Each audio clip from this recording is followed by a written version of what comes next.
Hello বন্ধুরা, ভিডিওটা কেউ স্কিপ করো না, আশা করছি সবার ভালো লাগবে।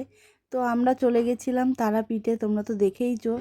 তা আজকের দিনে আমরা পুজো দিয়েছিলাম। আজকে হলো বৃহস্পতিবার, পুরো 1 মাস হয়ে গেছে। আমি নিজের কিছু টাইম করে উঠতে পারিনি বলে ভিডিওটায় ভয়েস দিতে পারিনি।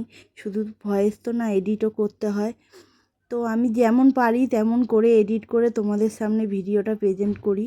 তোমরা সেটাই দেখো, আর ভালো লাগলে লাইক করো, একটা কমেন্ট রেখে যেও, তাহলে আমি খুব খুশি হব। আর দেখো, আমরা কিন্তু মার মন্দিরের পুরো কাছাকাছি চলে গেছি। আর সত্যি কথা বলতে, আমি এই নিয়ে তারাপীঠে 3বার এসেছি। 3বারই আমি মাকে ধরে পুজো দিতে পেরেছি। আমার এতটাই সৌভাগ্য যে আমি মার গায়ে হাত দিয়ে মাকে জড়িয়ে ধরে পুজো দিয়েছি। সত্যি দেখো, হাতে গোনা কয়েকজন মানুষ। আর তোমরা যারাই তারাপীঠে যাও না কেন, এখন তারাপীঠে গেলেই ক্যামেরা খুললে পরেই তোমায় 500 টাকা দিতেই হবে। এ 500 টাকার কমে আর কথাই নেই ওখানে, টাকা দিতেই হবে তোমাকে। তো যাই হোক, আমি তাও ক্যামেরা করেছি। আমি মায়ের পায়ে আলতা মাখাচ্ছিলাম, তখন ক্যামেরা করেছি। আর এই যে দেখো, মায়ের মুখটা দর্শন করো সবাই, অপূর্ব লাগছিল। আর মাকে যে কাছ থেকে জড়িয়ে ধরে পুজো দিতে পারবো, এটা আমি ভাবতেও পারিনি যে আমার এত সৌভাগ্য হবে। আমাদের তিনবার পুরীর টিকিট করে ক্যান্সেল করতে হয়েছে, আমরা পুরী যেতে পারিনি। বলে না, ভগবান না চাইলে হয়তো যাওয়া হয় না। তো দেখো, হয়তো জগন্নাথ ধামে যেতে পারিনি, কিন্তু তারা মা চেয়েছিল বলে তারা মার কাছে আসতে পেরেছি, আর তারা মাকে ধরে পুজো দিতে পেরেছি। এটাই আমার সৌভাগ্য। আমি আর এর থেকে বড় কিছু আমার কাছে হতেই পারে না। তো যাই হোক, সবাই মিলে পুজো দিয়েছি মন শান্তি করে।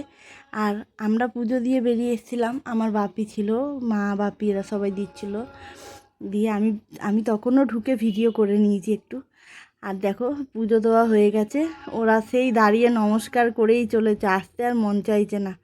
তারপরে যাই হোক, চলে গেছিলাম ভোলে বাবার মন্দিরে সবাই একসঙ্গে। ভোলে বাবার মাথায় মাকে পুজো দিয়েছি, বাবাকে দেবো না, এটা হতে পারে? ওই জন্য বাবার মন্দিরে গেছি। বাবার মন্দিরে গিয়ে সবাই মিলে একসঙ্গে বাবার মাথায় জল ঢেলেছি। এখানেও পয়সার খেলা, কি বলবো, ছোট্ট একটা ঘটির মধ্যে, ঘটি না, ওই যে মাটির ভাঁড়গুলো বলে না, ওই ভাঁড়ে করে জল দিচ্ছে। তাও 30 টাকা ওই মাটির ভাঁড়ে জল নিয়ে। যাই হোক, পয়সাটা হয়তো বড় কথা না, মন দিয়ে পুজো দিতে গেছি, শান্তি মতো পুজো দেবো, এটাই আমার কাছে অনেক বড় পাওয়া। তো দেখো, পুজো দিয়েছি বাবাকে। আর আমার ছেলে আর আমার মা তো একদম ভোলে বাবার ভক্ত, তাদেরকে আর বলতে হয় না। মনে মনে ঠাকুরের কাছে সবার জন্য মনস্কামনা চেয়ে নিয়েছি যে ঠাকুর সবার মঙ্গল করো। আমার নিজের জন্য চাওয়ার কিচ্ছু নাই। আর শুধু বলেছি, ঠাকুর আমার সন্তানকে আর আমার ননদের সন্তানকে ভালো রেখো, সুস্থ রেখো। প্রতিটা মায়েরই সন্তানরা যেন ভালো থাকে, সুস্থ থাকে, এটুকুই আমি চাই, আর কিচ্ছু চাই না। আর তারপরে পুজো দেওয়া কমপ্লিট হয়েছে, দিয়ে আমরা চলে গেছিলাম যে দোকান থেকে ডালা কিনেছি সেই দোকানে। ওখানে একটু বসে রেস্ট নিয়ে একটু জল মিষ্টি খেয়ে তারপরে আমরা গেছিলাম হচ্ছে যেখানে আসল মায়ের মন্দির, সেখানে। সেই ভিডিও পরে দেব। আর এখানে ভিডিও শেষ করলাম। সবাই ভালো থেকো, সুস্থ থেকো, টাটা।